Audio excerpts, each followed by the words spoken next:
আমার বাবার কথা আমি বলি। বাবা এমন জীবন গঠন করেছিল যেই জীবনটা জাহান্নামী জীবন ছিল। এমন কোন অন্যায় নাই বাবা করে নাই, এমন কোন পাপ নাই বাবা করে নাই, এমন কোন অপরাধ নাই বাবা করে নাই। আগেকার জামানায় মানুষ জারি গান করত, যাত্রা গান করত নি, কত অন্যায় অপরাধ করত শুনেছি মুরব্বীদের মুখে। এইভাবে করে আব্বাজান সমস্ত গুনার মধ্যে লিপ্ত হয়ে গেল। আমার এক মামা চরমনার মুরিদ ছিল, তো তিনি কয়, এই আপনি তো আমারে মহব্বত করেন, ভালোবাসেন। আমগো পালে অনেক গরু ছিল, গৃহস্থী, মনে হয় 200-300 মণ ধান আমাদের বাড়িতে ঘরে আসতো। এরকম গৃহস্থী আছে না? অনেক বড় গৃহস্থী, গরু ছিল, হাল চাষ করত। এখন তো মেশিন দিয়া মানুষ হাল চাষ করে, আগে নাঙল জোয়াল দিয়া। এই মুরব্বী যারা আছেন এরাও তো জানেন, এখন শৌখিন হয়ে গেছে। আগের মানুষ নাঙল জোয়াল দিয়া হাল চাষ করত, কানিতে কানিতে জমি, করায় করায় জমি, গন্ডায় গন্ডায় জমি চাষ করিয়া ধান চাষ করত, গম চাষ করত, ইত্যাদি ইত্যাদি। ও ভাই, হঠাৎ আব্বা ওই মামার কথা অনুযায়ী চরমনাই যাবে না। ও নিয়াত করছে কিন্তু যাইতে চায় না। শয়তানে ভালো জায়গায় যাইতে দেয় না। ভালো জায়গায় গেলেই তো ভালো হয়ে যাবে, নামাজি হয়ে যাবে, দিনদার হয়ে যাবে। এজন্য কয় তবলিগে যাওয়ার দরকার নাই, এজন্য কয় চরমনাই যাওয়ার দরকার নাই, এজন্য কয় ভালো আলেম উলামার সোহবতে যাওয়ার দরকার নাই। একজন আলেম আসছে মুফাসসিরে কোরআন, সেখানে যাওয়ার দরকার নাই, কারণ শয়তান চায় না ওই সমস্ত জায়গায় বসুক। ওই সমস্ত জায়গায় বসলেই কোরআন ও হাদিসের আলোচনায় হেদায়াত পেয়ে যাইতে পারে। এজন্য শয়তান ভালো জায়গায় তাদের নিতে চায় না, ঠিক কি না? দেরি করে নাই। আব্বাজানের পেটে অনেক বেদনা আসতো, বিড়ি সিগারেট ইত্যাদি খাইতে খাইতে জীবনটাকে বরবাদ করে ফেলেছে। হঠাৎ চরমনার মাঠে গেছে, 1 বয়ান 2 বয়ান 3 বয়ান শোনা শুরু হয়ে গেছে। চোখের পানি ঝরায় আর কান্না করে, কানতে কানতে এক পর্যায়ে চোখের পানি ফালাইয়া তওবা করে আর বলে, ও ভাই, তুমি আমাকে ধইরা চরমনাই নিয়ে আসছো, আমি ওয়াদা করলাম আমি জীবনে আর কোনোদিন বিড়ি সিগারেট খাবো না, আমি জীবনে আর কোনোদিন এক ওয়াক্ত নামাজও কাজা করব না, আমি জীবনে কোনোদিন আর অন্যায় অপরাধ করব না। যেই মানুষটা কিছুক্ষণ আগেও ছিল জাহান্নামের আসামি, সেই মানুষটা জাহান্নামের পথ থেকে দৌড়াইয়া জান্নাতের পথে উঠা এতদিন ছিল গুনার পাগল, এখনো হয়ে গেল নেকের পাগল। পেটে ব্যথা ছিল, পেট ব্যথা ভালো হয়ে গেছে, বাড়িতে আসছে, সকাল সন্ধ্যা জিকির জিকির করতেছে। আমার মনে আছে ও সময় আমি ছোট, পাশে বসাইয়া জিকির করাইতেন, সকাল সন্ধ্যা জিকির করত, ঠিকভাবে চলতো। আমার বাবার জানাজা পুনিয়া মানুষ গেছে, যাওয়ার পর এরা ডেকে ডেকে বলে, আপনার বাবার মতো বাবা এই এলাকার মধ্যে কেন, পুরা থানার মধ্যে মনে হয় আর একজন ছিল না। বাবা এমন কোন লোক নাই নামাজের দাওয়াত পায় না এলাকায়, এমন কোন ব্যক্তি নাই আজান শোনার পর বলে নাই আপনার বাবা আমারে নামাজে ডাকছে। আপনার বাবারে দেখলেই মনে করতাম এখন মনে হয় আমাদেরকে দিনের কথা বলবে, এই জন্য আপনার বাবা থেকে দূরে সরে যাইতাম। ওই বাবা আজকে দুনিয়ায় নাই, মরণের আগেও বাবার জবানে জিকির ছিল। বাবা দুনিয়ার থেকে বিদায় হয়ে গেছে। আমার মতো এতিবার কেউ নাই, যাদের দোয়া নিয়া সারা বাংলাদেশ ঘুরতাম। আজকে আমি কার কাছে গিয়া বলবো, ও আব্বা একটু দোয়া করে দে, ও মা আমার একটু দোয়া করে দে। যেই মার কাছ থেকে দোয়া নিয়া মাহফিলে যাইতাম, সেই মা 2 বছর আগে চলে গেল। যেই বাবা 2 বছর পর আবার বাবাও বিদায় হয়ে গেল। ও সন্তান, আমি আমার নিজের বাবার লাশ আমি নিজে গোসল করাইলাম। কি যে মায়া, কি যে মহব্বতের গোসল, চোখের পানি পরে আর শরীরের মধ্যে সাবান লাগাইয়ার গোসল করে, আবার নিজে কাপড় বড়াই। কেন ভাই? সন্তান যদি দিনদার হয়, কেমনে বাবার গোসল করাইতে হয় ওই সন্তান ভালো করে জানে। কেমন করে বাবার লাশ কাফন করাইতে হয়, দাফন করাইতে হয়, কাফন পরাইতে হয়, সন্তানেরা জানে। এজন্য বলি যুবক, বাবার বাধ্যগত সন্তান হও, অবাধ্য সন্তান হয় না। যদি বাবার বাধ্যগত হও, বাবার হাত উঠাইয়া দোয়া করা লাগবে না। বাবা যদি খুশি হয়ে যায় দোয়া হয়ে যাবে। আর যদি বাবা বেজার হয়, তুমি কোটিপতি হইলেও পথের ভিখারি হইতে বেশি সময় লাগবে না। শোনো শোনো, বাবা মা খুশি তো আল্লাহ খুশি, বাবা মা বেজার আল্লাহ বেজার। কারণ এই জমিনের মধ্যে যারা মা বাবারে কান্দাইবে, আল্লাহর কসম আজ না হয় কাল তাদের কানতে হবেই হবে। বিশ্বাস হয় না? যারা বাবারে কান্দায়, তুমি একদিন বাবা হবা, তুমিও কাঁদবা। যারা মাকে কান্দায়, এই জমিনের মধ্যে তোমার মাকে তুমি কাঁদাইছো, মনে রাখবা মা তোমার ঘরেও তো সন্তান আছে, তুমিও ওই সন্তানের জ্বালা যন্ত্রণায় নিজে কান্না করবা।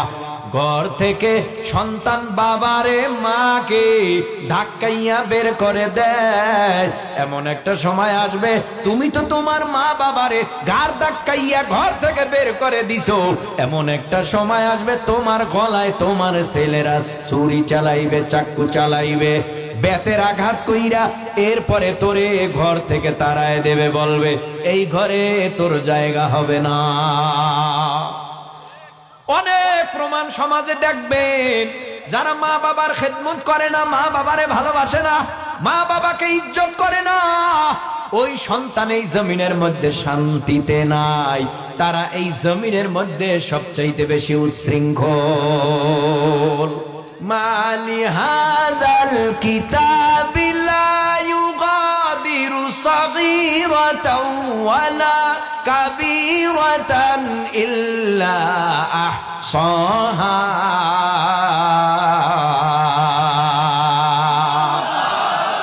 ওয়া ওয়াজাদু মা আমিলু হাদিরা ওয়ালা ইয়াযলিমু রাব্বুকা আহাদা।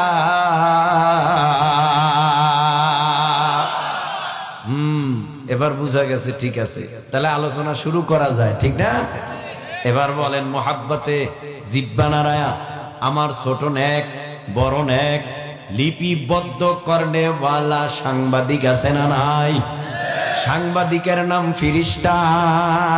ফিরিস্তারা লেখে, ইন্না আলাইকুম লাহাফিযিনা কিরামান কাতিবিনা ইয়ালামুনা মা তাফআলুন।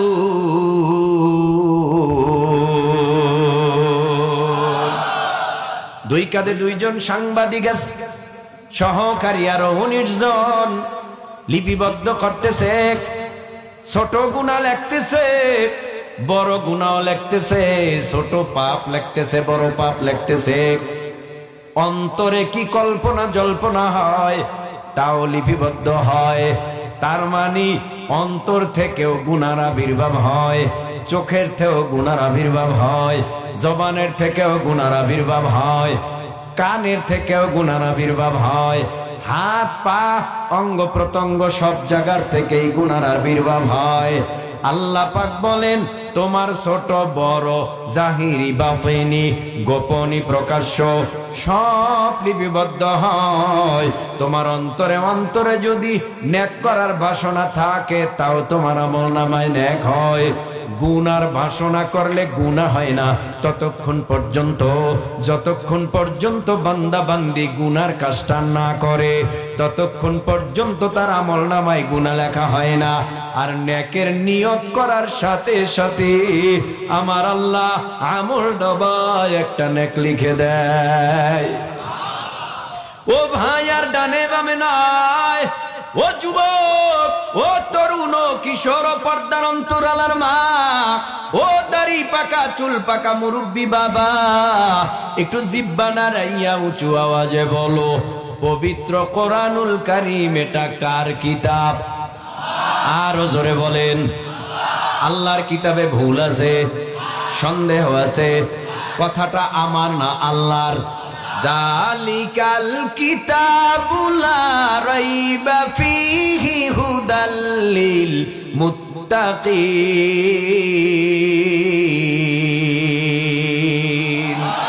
আল্লাহ বলেন এটা সেই কিতাব যেই কিতাবে কোনো ভুল নাই, যেই কিতাবে কোনো সন্দেহ নাই।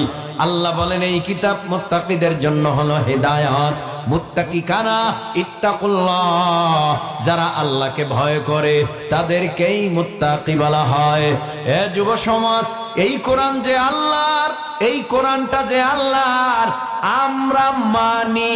শুধু তাই না, হিন্দু বলো, বৌদ্ধ বলো, ইহুদি, নাসারা, চাকমা, মগ, শিখ, খ্রিস্টান, সমস্ত বেঈমানেরা মানতে বাধ্য। কারণ সমস্ত কিতাবের মধ্যে, লিখিত বইয়ে, লিখিত গল্পে, উপন্যাসে ভুল আছে, কিন্তু আল্লাহর কিতাবে কোনো ভুল নাই, কোনো সন্দেহ নাই। কোন খ্রিস্টান পণ্ডিতেরা কোরআনের ভিতরে ভুল বের করতে পারে নাই, কোন হিন্দু ব্রাহ্মণ ঠাকুরেরা কোরআনের মধ্যে ভুল বের করতে পারে নাই। বৌদ্ধ বলো, হিন্দু বলো, খ্রিস্টান বলো, ইহুদি, নাসারা, চাকমা, মগ, শিখ বলো, কেউ কোরআনের মধ্যে ভুল বের করতে পারে নাই। কিয়ামত পর্যন্ত পারবেও না। আমার আল্লাহ বলেন, আমার কোরআন নাজিল করেছি, ঘোষণা করেছি, কোনো ভুল নাই। এরে আল্লাহর গোলাম, এই কোরআনটা মক্কায় নাজিল হয়েছে, এই কোরআনটা মদিনায় নাজিল হয়েছে। এজন্যই তো দুই ধরনের সূরা পাওয়া যায়, মাক্কি সূরা, মদিনা সূরা। মক্কায় বসে যেটা নাজিল হয় সেটাকে মাক্কি সূরা বলা হয়, মদিনায় মাদানী সূরা বলা হয়। একটা মাক্কি আর একটা মাদানী। ওই মক্কার জমিনে যখন আমার আল্লাহ কোরআন নাজিল করলেন, তদানীন্তন সময় সমস্ত বেঈমানেরা কেউ লাতের পূজা করে, কেউ উজ্জার পূজা করে, কেউ মানাতের পূজা করে, কেউ তুলসী গাছ, বট গাছ, নিম গাছ পূজা করে, কেউ বা আবার সাপের সামনে দুধ কলা দিয়া নাম মনসা রাইখা সাপের পূজা করে। পয়গম্বর দুনিয়ার জমিনে আগমন করেছে, আল্লাহর তরফ থেকে কোরআন আসমান থেকে নাজিল হইল। আল্লাহ পাক রব্বুল আলামিন নবীকে জানায় দেয়, ইয়াতলু আলাইহিম আয়াতি।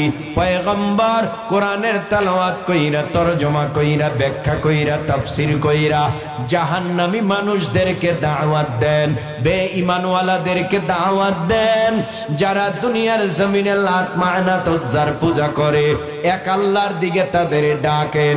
পয়গম্বর ডাকা আরম্ভ করছে, বেঈমানেরা পয়গম্বরকে ডেকে বলে, আব্দুল্লাহর ছেলে মুহাম্মদ, যেই কোরআনের কথা, আল্লাহর কথা বইলা তুমি দুনিয়ায় চালায় দাও, আল্লাহর তো কোরআন না, কোরআনটা তুমি নিজে বানায়া বানায়া বানায়া বানায়া পড়ো, এটা সবার কাছে তুমি জানাইতেছো, আল্লাহর কথা বলিয়া চালায় দিতেছো। মানুষদেরকে কি তুমি বোকা পেয়েছো? মানুষ কি, মক্কার মানুষ বোকা? আমরা কি বুঝি না কোনটা কোরআন আল্লাহর, কোনটা তোমার নিজের বানানো? আমরা তো আরবিতে পাণ্ডিত্য অর্জন করেছি, আমরা আরবি ভাষায় পণ্ডিত, আমাদেরকে বুঝাইও না। ভালো ভালো উচ্চ শিক্ষিত ওয়ালারা কয় এটা তোমার নিজের বানানো কোরআন, আল্লাহর কোরআন না, তুমি আল্লাহর কথা বলে চালাই দিতেছো। আমরা তো বোকা না, তোমার কথা আমরা মানবো না। আল্লাহর নবী চোখের পানি ফালাইয়া কান্না করে আর বলে, আল্লাহ আমার মা নাই, আমার বাবাও নাই, এই জমিনের মধ্যে বসে বেঈমানেরা আমারে কেউ নবী বলে স্বীকারও করে না। আপনার কোরআনটা আমি সবাইরে তেলাওয়াত কইরা, তরজমা কইরা, ব্যাখ্যা কইরা শোনায় দেই, বেঈমানেরা তা মানে না। না। বেঈমানেরা বলে এটা নাকি আমি নিজে বানায়া বানায়া পড়ি। আল্লাহ পাক তদানীন্তন সময় কোরআনের ভেতরে আয়াত নাজিল কইরা আল্লাহর নবীকে ডাক দিয়া কয়, পয়গম্বর, যারা বলে এটা আমি আল্লাহর কালাম না, আপনি নিজে বানায়া বানায়া পড়েন, আপনি তাদেরকে চ্যালেঞ্জের মোকাবেলায় আসতে বলেন। আল্লাহ পাক চ্যালেঞ্জ ছুড়ে দিল। আল্লাহ বলেন, ফাআতু বিসূরাতিন মিন মিসলিহি ওয়াদউ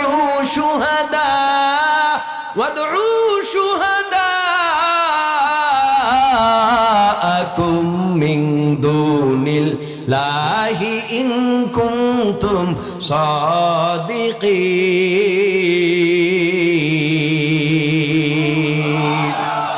ও পয়গম্বর, বেঈমানদেরকে চ্যালেঞ্জের মোকাবেলায় ডাক দেন। কোরআন তো অনেক বড় ব্যাপার, আর কোরআনের মধ্যে বড় বড় সূরা আছে, দরকার নাই এত বড় সূরা বানানোর, কোরআনের মতো এত বড় কোরআন বানানোর। বেঈমানদেরকে জানাইয়া দেন, পারলে যেন বেঈমানরা কোরআনের সবচেয়ে কনিষ্ঠ ছোট্ট সূরার মতো একটা সূরা পারলে বানায় দেখায়। সূরাটার নাম সূরাতুল কাউসার। সমস্ত বেঈমানেরা আসছে, এটা কোনো ব্যাপার মোহাম্মদ তুমি কি বলো? জীবনে কত বড় বড় বড় বড় বড় বড় গল্প লিখলাম, জীবনে কত বড় বড় উপন্যাস লিখলাম, জীবনে কত বড় ছন্দ লিখলাম, কত কবিতা লিখলাম, সামান্য সূরা কাউসারের মতো একটা সূরা বানাইতে বলো, এটা কোনো ব্যাপার নেই। পয়গম্বর আরবি সাল্লাল্লাহু আলাইহি ওয়াসাল্লাম তো ভালো করে জানে আল্লাহর চ্যালেঞ্জের মোকাবেলায় সমস্ত বেঈমানেরা দুর্বল, ঠিক কি না? আল্লাহর কোরআনের সামনে সবাই দুর্বল। দুর্বল না সবল? আরে কথা কয় না কেন? কোরআন কেমন কিতাব? বলে ধরলে সওয়াব, পড়লে সওয়াব, দেখলে সওয়াব। বিনা উজুতে কোরআনটা ধরতে গেল কলিজা পর্যন্ত কেঁপে উঠে। কথা কন না কেন?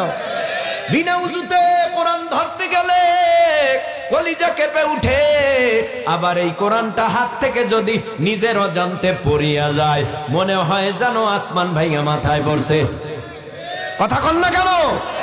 কোরআন এমন একটা কিতাব, নামাজে পড়লে সওয়াব, বাহিরে পড়লে সওয়াব, নামাজের ভিতরে পড়লে সওয়াব, অর্থ জেনে পড়লে সওয়াব, অর্থ না জেনে পড়লেও সওয়াব। তুমি কোরআন পড়তে পারো না, তোমার সামনে বৈশা যদি হাফেজ সাহেব কোরআন তেলাওয়াত করে অথবা কোনো তেলাওয়াতকারী তেলাওয়াত করে, তুমি নীরবে কোরআনের তেলাওয়াত যদি শোনো, উনি তেলাওয়াত কইরা যেই সওয়াব পাইল, তুমি কোরআন তেলাওয়াত শুইনা শুইনা তার সম পরিমাণ সওয়াব পাইলা। কোরআন এমন একটা দামি কিতাব, মক্কায় গেছে মক্কার দাম, মদিনায় গেছে মদিনার দাম। ওরে সুবহানাল্লাহ কয় না, দেখছেন নি?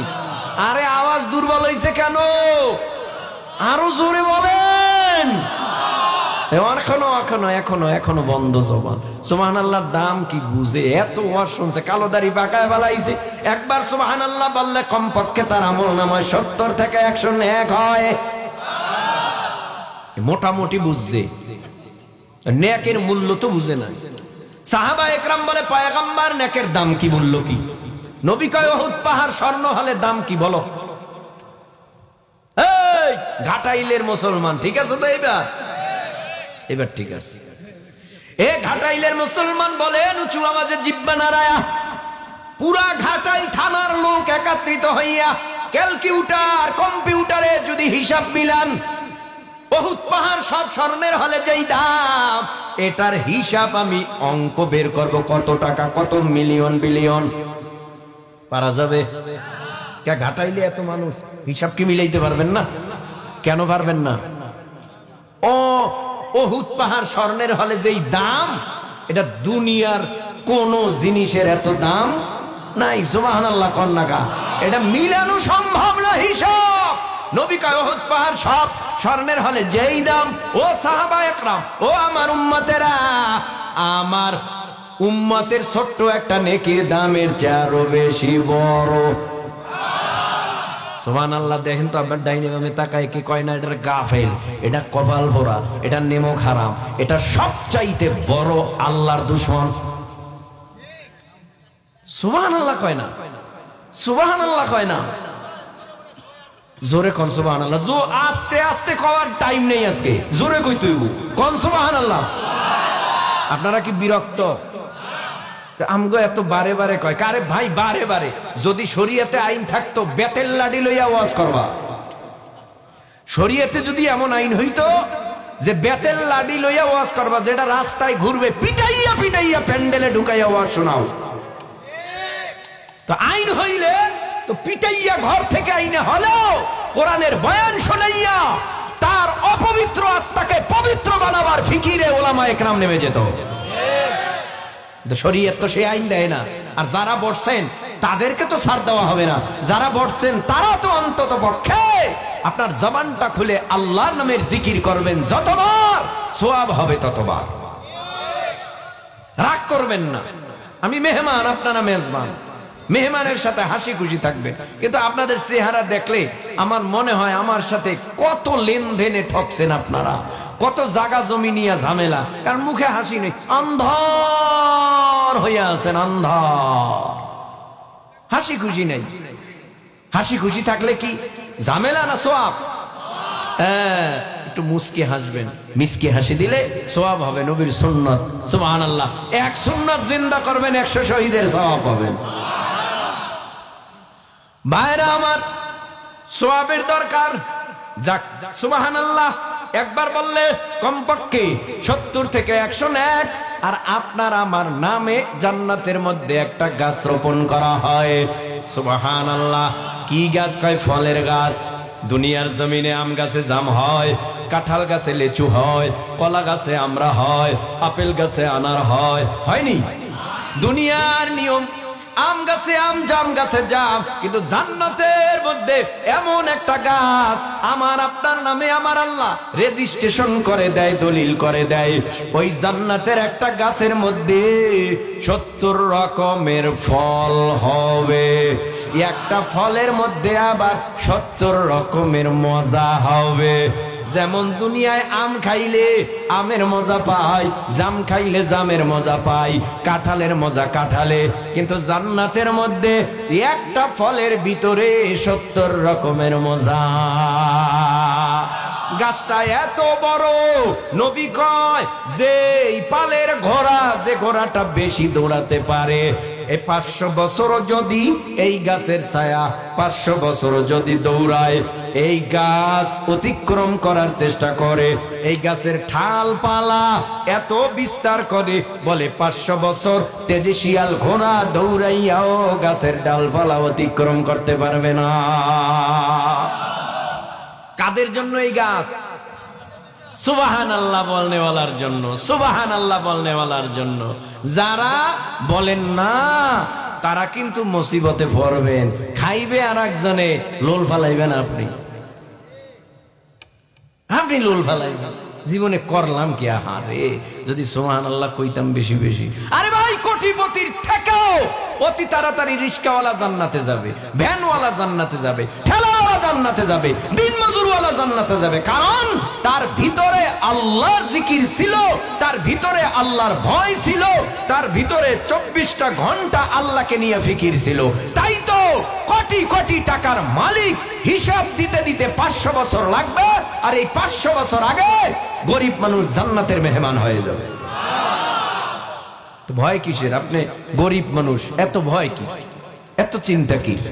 আগে জান্নাতে যাব ইনশাআল্লাহ বলেন। যার ভিতরে জান্নাতের আশা নাই সে কেমন মুসলমান? যার ভিতরে জাহান্নামের ভয় নাই সে কেমন মুসলমান? জান্নাতের আশা ও জাহান্নামের ভয় ভিতরে থাকতে হবে, ঠিক না? বেঈমানেরা আয়েশা বলে, ও মুহাম্মদ কোথায়? আল্লাহ চ্যালেঞ্জ করছে, কোথায়? এই যে কাবা ঘরের সাথে লাগানো, ইন্না আ'তাইনাকাল কাউসার ফাসাল্লি লিরাব্বিকা ওয়ানহার ইন্না শানিআকা হুয়াল আবতার। এই সূরার মতো সূরা বানাও, এই সূরার মতো সূরা বানাও। দেরি করে নাই, তদানীন্তন সময় যা দিয়া লেখতো তা দিয়া লেখা শুরু করলো। শব্দ বানায় কিন্তু অর্থ মিলে না। শব্দ বানায়, প্রথম শব্দের সাথে লাস্টের শব্দের কোনো অর্থের মিল নাই। হায় হায়, পারে না লাস্ট পর্যন্ত স্যালেন্ডার হইয়া আত্মসমর্পণ কইরা নবীরে জানায় দেয়, মুহাম্মদ এটা তোমার না, দুনিয়ার কোন মানুষ রচিত কিতাব না, এই কিতাবটা হলো আল্লাহর কিতাব। সুবহানাল্লাহ সুবহানাল্লাহ, এটা আল্লাহর কিতাব। বেঈমানেরা স্যালেন্ডার হয়ে চলে গেল। সেই কোরআন থেকে পরিচিত আয়াত তেলাওয়াত করেছি। আল্লাহ পাক রব্বুল আলামিন বলেন, তোমাদেরকে আমি আল্লাহ মাটির দ্বারা বানাইলাম, আবার তোমাদেরকে আমি আল্লাহ মাটির সঙ্গে মিলায় দেব। এই মাটির থেকেই তোমাদেরকে আমি আল্লাহ জীবিত করব। মিনহা খলাকনাকুম ওয়া ফিহা নুঈদুকুম ওয়া মিনহা নুখরিজুকুম তারাতান উখরা। আল্লাহ বলেন, মাটির দ্বারা বানাইলাম, মাটির সাথে মিলায় দেব, মাটির থেকেই তোমাদেরকে জীবিত করব। এ যুবক, এ তরুণ, এ কিশোর, ও দাড়ি পাকা চুল পাকা মুরব্বী বাবা, এখন থেকে অন্তরের কান লাগাইয়া কথাগুলি শুই না, দেখো দুই এক ফোঁটা চোখের পানি ফেলে এখান থেকে আখিরি মোনাজাত দিয়া বিদায় হওয়া যায় কিনা। আল্লাহ বলেন, তোমাদেরকে মাটির দ্বারা বানাইলাম, দুনিয়ার জমিনে তিনটা জাতি বানাইলাম, তিনটা উপাদান দিয়া। এক নাম্বার, নূর বানাইলাম আমি আল্লাহ, আমি আল্লাহ ফিরিস্তা বানাইলাম নূর দিয়া, জিন বানাইলাম আগুন দিয়া, মানুষ মাটি, তোমাদেরকে মাটির দ্বারা বানাইলাম। জমিনের মধ্যে আগুনের তৈরি জিনদের থেকেও মানুষের দাম, নূরের তৈরি ফিরিস্তার থেকেও মানুষের দাম। মানুষ বানাবার পর আল্লাহ পাক রব্বুল আলামিনের তরফ থেকে দুটো কর্মসূচি দিয়েছে। এক নাম্বার কর্মসূচি ইন্নাল্লাযীনা আমানু, দুই নাম্বার কর্মসূচি ওয়া আমিলুস সালিহাত। যদি তোমরা দুটো কর্মসূচি মানতে পারো, ও মানুষেরা, আমি আল্লাহ পাক জান্নাত বানাইলাম আটটা জান্নাতের সর্ববৃহত্তম বড় জান্নাতের নাম জান্নাতুল ফিরদাউস। এই জান্নাতুল ফিরদাউসের মেহমান বানায় দেব। জোরে কোন সুবহানাল্লাহ। ইন্নাল্লাযীনা আমানু ওয়া আমিলুস সালিহাতি কানাত লাহুম জান্নাতুল ফিরদাউসি নুজুলা।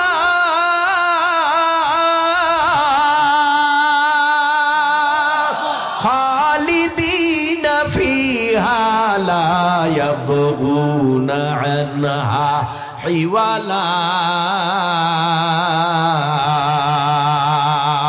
মুসলমানি বুয়াদ গারদান নেহাদান আয়নানে খুদ বদস্তে খা জাদাদান ওরবসুরত আদমি ইনসাবুদি আহমদবু জাহলহানেক সাবুদে আদমিরা আদমিয়াদ লাজেমাস উদেরাগার বুনা বাসত হিজামাস। আল্লাহ বলেন, বানাইলাম মাটির দ্বারা, দিলাম কর্মসূচি দুইটা।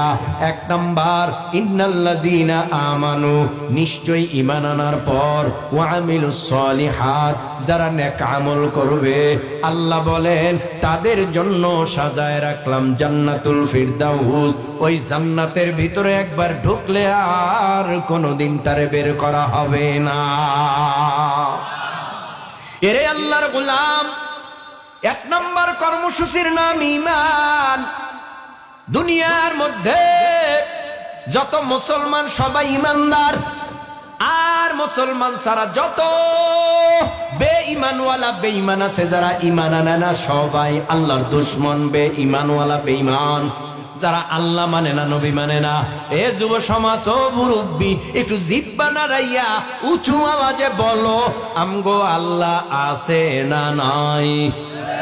বেঈমানেরা স্লোগান দিয়া বলে দেয়ার ইজ নো গড, আল্লাহ বলতে কিছু নাই। ও ভাই, আল্লাহ আছে, দলিল তো লাগে না। বেঈমানেরা দলিল চাইলে হাজার দলিল কোরআন হাদিসে আছে না নাই? বেঈমানেরা কয় আল্লাহ নাই, মুসলমানরা কয় আল্লাহ আছে। এরে আল্লাহর গোলাম, আমার আল্লাহ কেমন? আল্লাহু লা ইলাহা ইল্লা হুয়াল হাইয়ুল কাইয়্যুম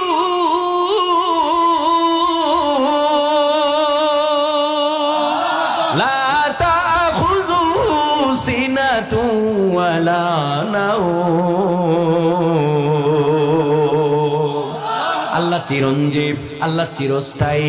আল্লাহু আকবার বলেন। আল্লাহ বলেন, আমি চিরঞ্জীব, আমি চিরস্থায়ী। আমার লয় নাই, আমার ক্ষয় নাই, আমার ঘুম নাই, আমার তন্দ্রা নাই, আমার জিমানি নাই। আল্লাহ বলেন, আমি ছিলাম, আছি, থাকবো। এই দুনিয়ার জমিনের মধ্যে যারা বলে আল্লাহ নাই, তাদের মতো নেমক হারাম বেঈমান পৃথিবীতে আর কেউ নাই। অথচ আমার আল্লাহ কয় ছিলাম, আছি, থাকবো। দুনিয়ার মধ্যে তোরা একদিন ছিলি না, এখন আসো, আর আবার কিছুদিন পরে থাকবাও না। ওয়াফিহা নুঈদুকুম, আল্লাহ বলেন বানাইলাম মাটি দিয়ে, আবার মাটির সাথে মিলায়ে দেব। ও মুরব্বী, আপনার দাদা কই, বাবা কই, বাবার বাবা কই, মার মা কই? আওয়াজ আসবে কবরে। ওই কবর থেকে আসবে কবে? আওয়াজ আসবে কবরে যদি একবার কেউ চলিয়া যায়, ওই কবর থেকে আর কোনোদিন আসবে না। আব্বারে মাটি দিলেন, বাবারে মাটি দিলেন, দাদারে মাটি দিলেন, দাদুরে মাটি দিলেন, নানা নানুরে মাটি দিলেন। কবরের মধ্যে মাটি, মনকে মন, বুকের উপরে মাটি চাপাইয়া দিলেন, যাতে করে আলো বাতাস কবরের মধ্যে ঢুকতে না পারে। কোথাও দিয়া জানি কোনো গর্ত না থাকে, গর্তটাকেও পাড়াইয়া পাড়াইয়া পাড়াইয়া পাড়াইয়া মাটি দিয়া এরপরে বাবারে রাইখা আসলেন। এখন গিয়া ওই দাদার কবর খনন কইরা যদি মনে করেন দাদার লাশ বের করব, পাবেননি। বলবেন না, কেন? আল্লাহ বলেছেন ওয়াফিহা নুঈদুকুম, বানাইছি মাটি দিয়া, আবার তোমাকে মাটির সাথে মিলায়ে দেব। দাদার লাশ মাটির সাথে মিলে গেল, মায়ের লাশ মাটির সাথে মিলে গেল, দাদা দাদু নানা নানুর লাশ মাটির সাথে মিলে গেল। ও যুবক, ও তরুণ কিশোর, তোমার আমার লাশটা উঠে যাবে। ওই মাটির থেকে আমার আল্লাহ আবার তোমারে আমারে জীবিত করবে। একটু কি মরণের টেনশন নাই? কবরের টেনশন নাই? হাসরের টেনশন নাই? নাই কি কবরের টেনশন? ভিতরে মাঝে মাঝে মাঝে মাঝে একটু মরা খাওয়া করবা। হায় হায় হায় হায়, এ দুনিয়া তো কিছুই না। 3.5 হাত ঘর আমার আসল বাড়ি, আসল ঘর। ওই ঘরের মধ্যে আলো নাই, বাতাস নাই, জ্বালানা নাই, কপাট নাই, ফ্যানের বাতাস নাই। এ দুনিয়ার জমিনে ঠান্ডা লাগলে কম্বলটা নিয়ে নাকের ডগায় ফেলাইয়া নাক টানো আর ঘুমাও। কত সুন্দর লেপ মুড়া দিয়া ঘুমাও, কেতাক মুড়া দিয়া ঘুমাও। এ জমিনের মধ্যে অন্ধকারে একা একা ভয় লাগে, এজন্য আলো জ্বালাইয়া ঘুমাও। এই জমিনের মধ্যে চৈত্র মাসে যখন সূর্য তা দেয়, জমিনের মধ্যে একা থাকতে পারো না। জমিনের মধ্যে মাটি গরম, পিচ ঢালাই, রাস্তার পিচ গুলি ঘেমে যায়, এত বড় তা দেয়, বালুগুলো গরম হয়ে যায়। জমিনে একা একা ভালো লাগে না, খালি পায়ে হাঁটা যায় না।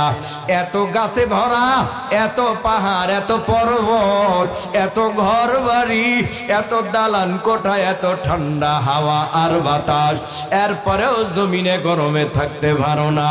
যেই কবরে তুমি যাবা, ওই কবরে ফ্যান নাই, এয়ার কন্ডিশন নাই, ওই কবরের মধ্যে জ্বালানাও নাই, বাতিও নাই, অন্ধকার। ডানে মাটি, বামে মাটি, সামনে মাটি, মাটি, পিছনে মাটি, উপরেও বাঁশের ছাউনি দিয়া আবার মনকে মন মাটি, যাওয়ার মতো রাস্তা নাই। নবী আমার ডেকে বলে, উম্মতের দল, ওই কবরের মধ্যে যদি যাররা পরিমাণ গুনাহ নিয়েও যাও, ওই কবরের দুই পার্শ্বের মাটি এমন জোরে চাপ পড়বে, পাজরের হাড্ডিগুলি চুরমার হয়ে যাবে। গুনাহগারের কবরে 70 থেকে 99টা জাহান্নামের আগুনের সাপ জমা হইয়া কমরে গলায় পায়ে পেঁচাইয়া পেঁচাইয়া কামড়াতে থাকবে। জাহান্নামের আগুন ধাউ ধাউ ধাউ ধাউ করে জ্বলতে জ্বলতে কলিজা পর্যন্ত পুড়িয়া ছাই হয়ে যাবে। কবরে একজন ফিরিস্তা আসবে, কানেও শুনবে না, চোখেও দেখবে না, কথাও বলতে পারবে না।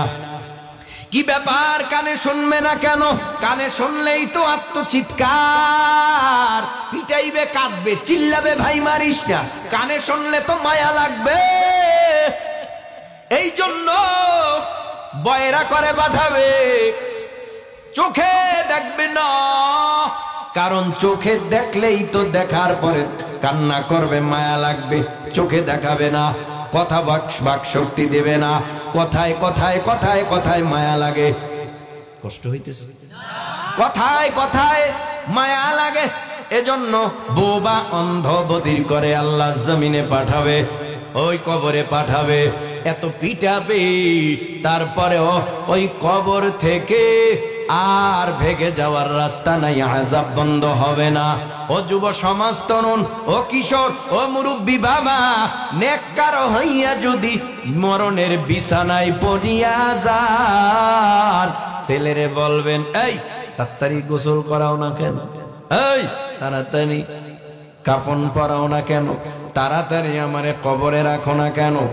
আমি তো যেই আল্লাহর জন্য পাগল ছিলাম, ফজরের সময় দৌড়ায় মসজিদে, আসর, জোহর, আসর, মাগরিব, ইশা মসজিদে, তাহাজ্জুদের নামাজও পড়তাম, ইশরাকাওয়াবিন চারটের নামাজ পড়তাম, জিকির করতাম।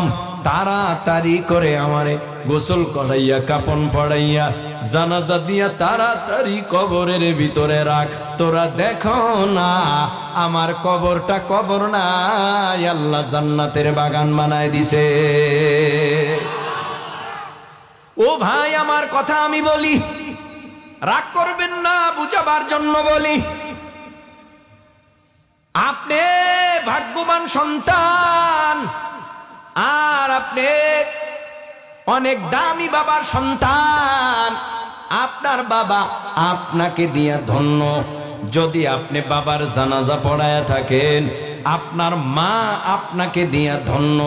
যদি আপনার মায়ের জানাজা পড়ায়া থাকেন, আপনার বাবা আপনাকে দিয়া ধন্য।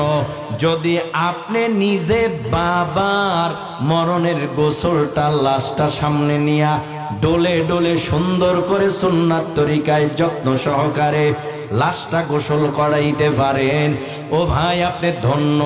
আপনার বাবা মরে যাওয়ার পর কবরের কিনারায় দাঁড়াইয়া চোখের পানি ফালাইয়া সূরা ইয়াসিন তেলাওয়াত যদি করতে পারেন, আপনার বাবা ধন্য। ধন্য বাবার ধন্য সন্তান। আপনার নাতি, আপনি দাদা হিসাবে ধন্য। আপনার নাতি কোরআনের হাফেজ, আপনার ছেলে কোরআনের হাফেজ, মাওলানা মুফতি মুহাদ্দিস মুফাসসির মুহাক্কিক, ভালো একজন কারি। এ দুনিয়ার জমিনের মধ্যে বসে কোরআন তেলাওয়াত করবে। বাবা হিসাবে কবরে যাইতে দেরি, আমার আল্লাহ কবরটা জান্নাতের বাগান বানাইতে দেরি হবে না। এই জমিনের মধ্যে কত বাবার সন্তান কোরআনের হাফেজ আসেনি? কত বাবার সন্তান মাওলানা মুফতি মুহাদ্দিস মুফাসসির। ও যুবক, ব্যাকগ্রাউন্ড তালাশ করবা। মা যদি ভালো হয়, মাইয়া ভালো হয়, বাবা যদি ভালো হয়, সন্তানও ভালো হয়। কথা কন না কেন? ব্যাকগ্রাউন্ড তালাশ করবা।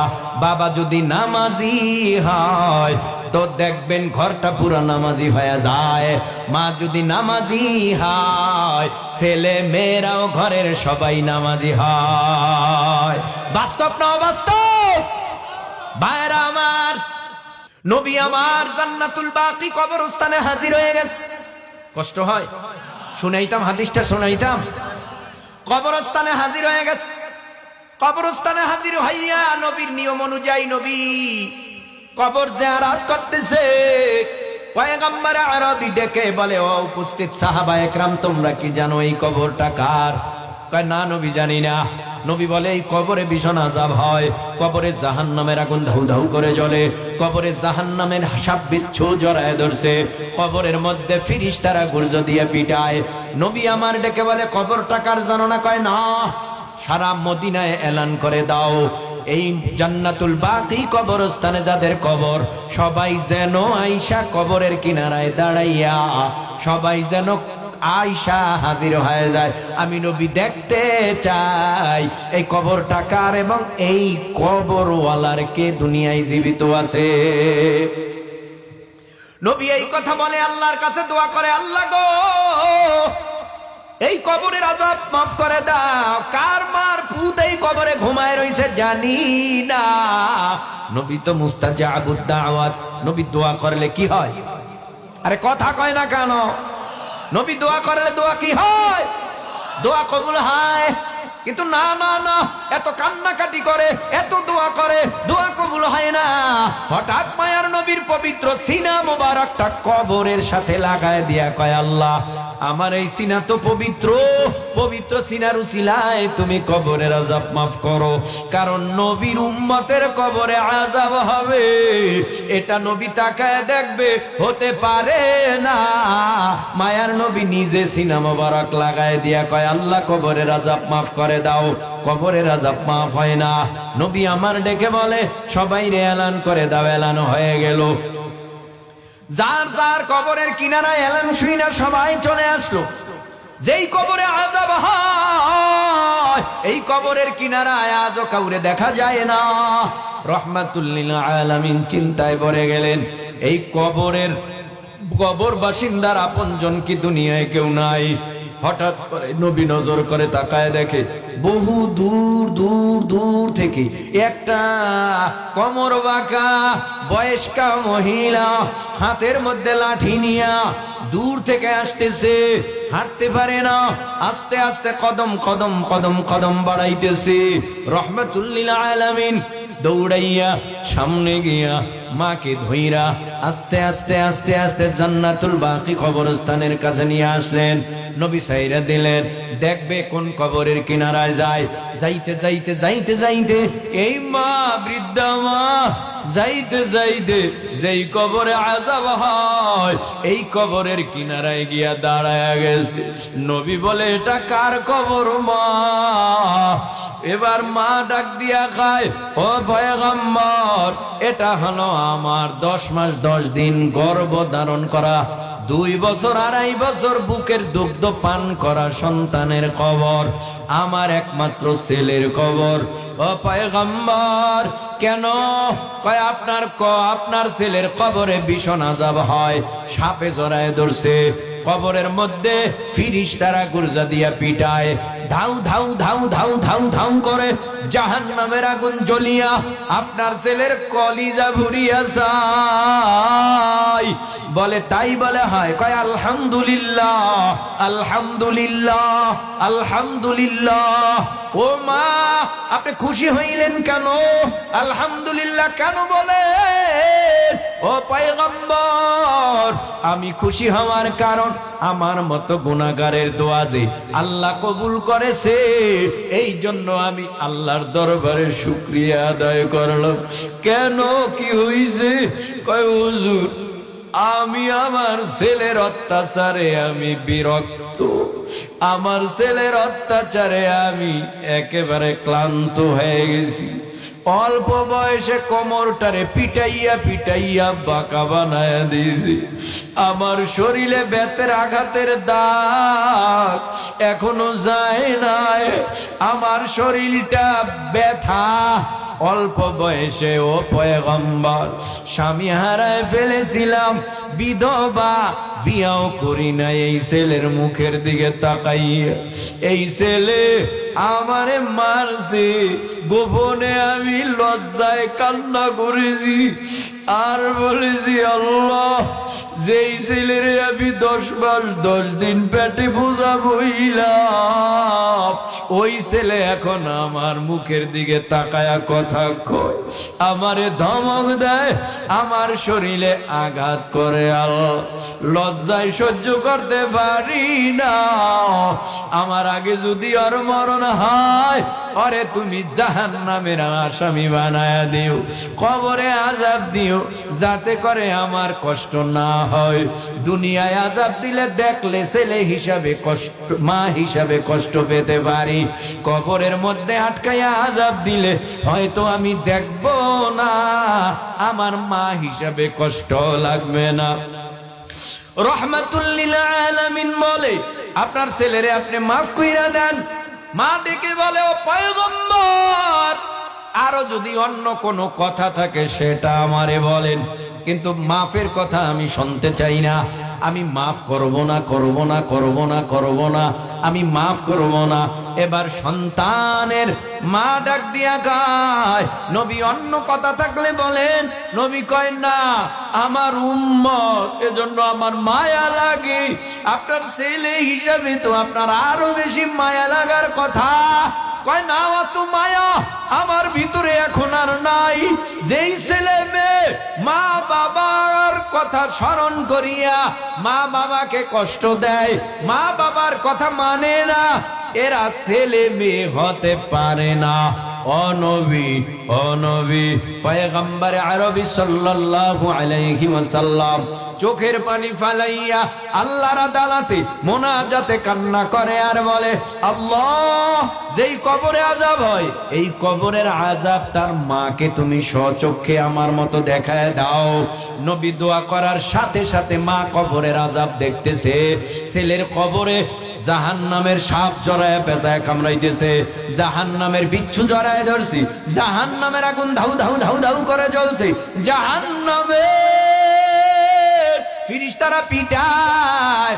মা এই ছেলের কবরে আযাব দেইখা চিৎকার মাইরা জমিনে বেহুশ হইয়া পড়িয়া গেছে।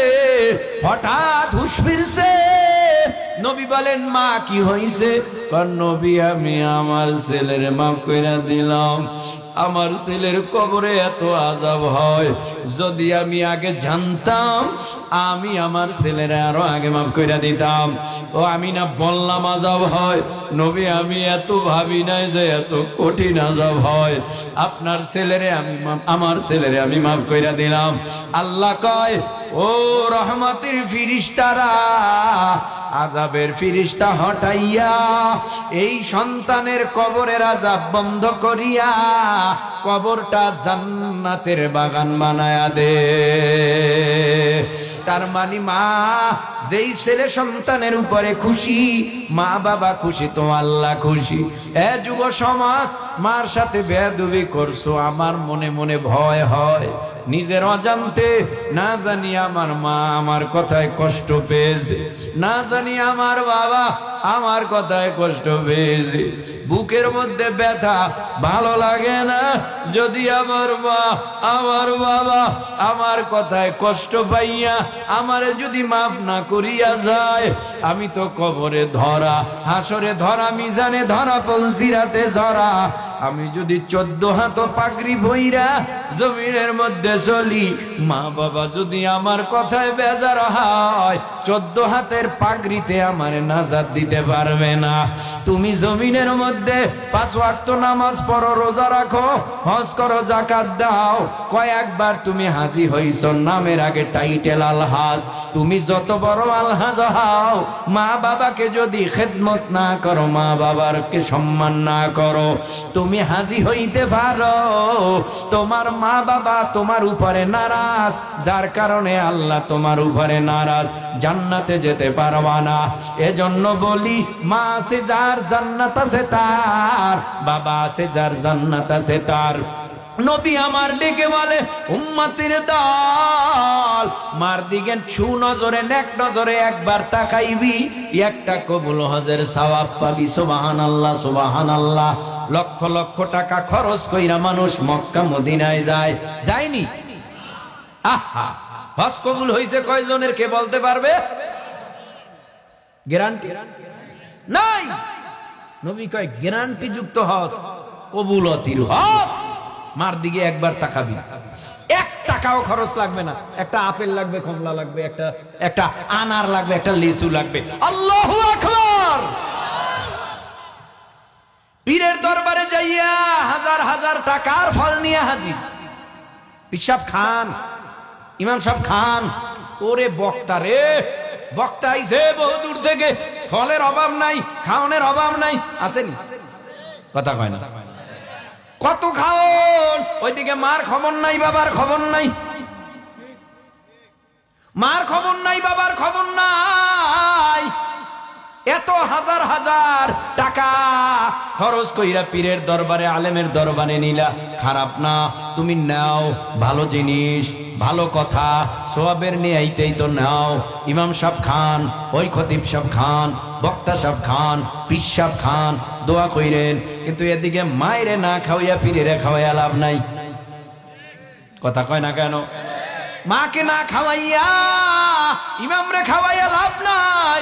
মা বাবারে না খাওয়াইয়া হাজার কোটি টাকা দান সদকা কইরা লাভ নাই। মা আছে, বাবা আছে, ওই মা বাবার কাছে গিয়া চোখের পানি ফালাইয়া বলো, মা আপনি কি খুশি আছেন আমার উপরে? আপনি খুশি আছেন নি মা? মা কইব না। কি কইব? না, তোর ব্যবহারে আমি কষ্ট পাইছি। কাকা তুই খালি তোর বউর কথায় আমারে গালি দেস, তুই তোর বউয়ের কথায় আমারে গালি দেস, খারাপ কস। মা তখন চোখের পানি বালায়া কান্না করে আর বলে, এই জমিনের মধ্যে তুই আমারে গালি দেস, তোর বউ কি তোরে বেড়ে লইছে না আমি লইছি? চোখের পানি বালায়া মা কান্দে। তবে তুই কষ্ট পাইস না, তোরে আমি মাফ কইরা দিলাম। তুই তো বোঝস না, তুই তো ছোট মানুষ।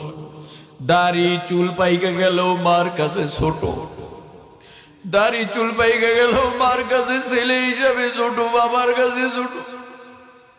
যখন ঘর থেকে বের হইয়া আমি যাইতাম, মা বলতো, বাবা সাবধান সাবধান।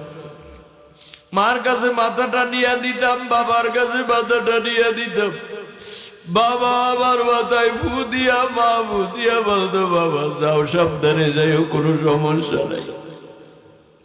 যে সন্তান মা বাবার দোয়া নিয়া সারা দুনিয়া ঘুরে, আমার আল্লাহ তাকে ওই মা বাবার দোয়া ইজ্জতের সাথে তারে রাখে। এই জমিনের মধ্যে আমি বহুদিন পর্যন্ত মার দোয়া থেকে মাহরুম। গত পরশুদিন, কালকে থেকে আমি বাবার দোয়া থেকে মাহরুম। বাবা নাই, মা নাই, যার বাবা মা আছে, ওই মা বাবার কদর করো, খেদমত করো। একটা আনার ভাইগা মার মুখে বাবার মুখে দিয়া দাও, আমার আল্লাহ খুশি হবে, মা বাবা খুশি হয়ে যাবে। ওই বাবার কাছে 2টা আঙ্গুর নিয়ে যাও, মা খাও। মা তো খাবে আর দোয়া করবে, আল্লাহ যেই সন্তান এত কষ্ট করে, সাধনা করে, এত কিছু দিল, ওই সন্তান রে তুমি দুনিয়ায় ইজ্জত বাড়াইয়া দাও। ওই মা বাবার দোয়া তোমার জন্য কবুল হয়ে যাবে। এ যুবক ভাই, পায়ে ধরে হাতে ধরে বলিয়া যাই, আজকে তোমাদের সাথে দেখা হয়ে গেল, হয়তো বা আর জীবনে দেখা সাক্ষাৎ নাও হতে পারে। তুমিও থাকবা না, আমিও থাকবো না। যদি আল্লাহর জন্য ভালোবাসা হয়, মোহাব্বত হয়, প্রেম হয়, তোমার সাথে আমার পাশাপাশি জান্নাতে দেখা হয়ে যাবে।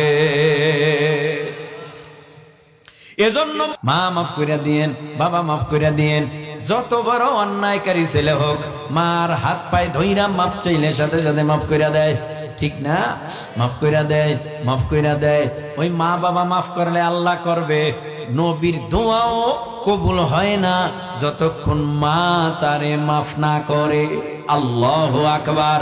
এজন্য মা বাবার জন্য দোয়া আল্লাহর আদালতে বড় দামি। তাহাজ্জুদ পইরা দোয়া কইরা মা বাবা কান্দে। এত বড় বড় ওলি আল্লাহ হইছে, ব্যাকগ্রাউন্ড তালাশ করে দেখবেন সব মা বাবার দোয়া। বড় পীর সাহেব আব্দুল কাদের জিলানী হইল কিভাবে, বলে মা বাবার দোয়া। মা বাবা নেককার, দোয়া করছে রব্বি হাবলি মিনাস সলিহিন, নেককার সন্তান আমার আল্লাহ দিয়া দিছে। জমিনের মধ্যে বাইজিদ বোস্তামির নাম কে না জানি, মায়ে যখন দোয়া করে চলে যায় আরশ পারে, কবুল হয় সাথে সাথে ফল দেখিতে পাও। মায়ের দোয়া লৌহে মুমিন, মায়ের দোয়া লও। বিপদে পড়বে না তুমি যখন যেথায় যাও, বিপদে পড়বে না তুমি যখন যেথায় যাও। মায়ের দোয়া লৌহে মুমিন, মায়ের দোয়া লও। একটি গেলাস পানির ফলে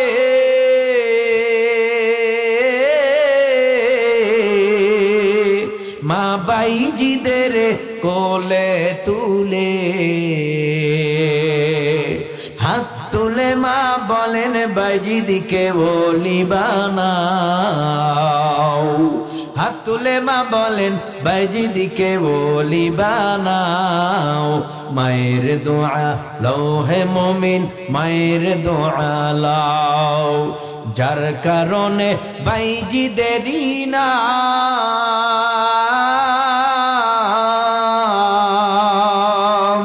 ছড়িয়েছে বিশ্বভুবন। ছোট্ট শিশু বাইজিদেরই মতো সবাই হও। মায়ের দোয়া লৌহে মুমিন, মায়ের দোয়া লও। লা ইলাহা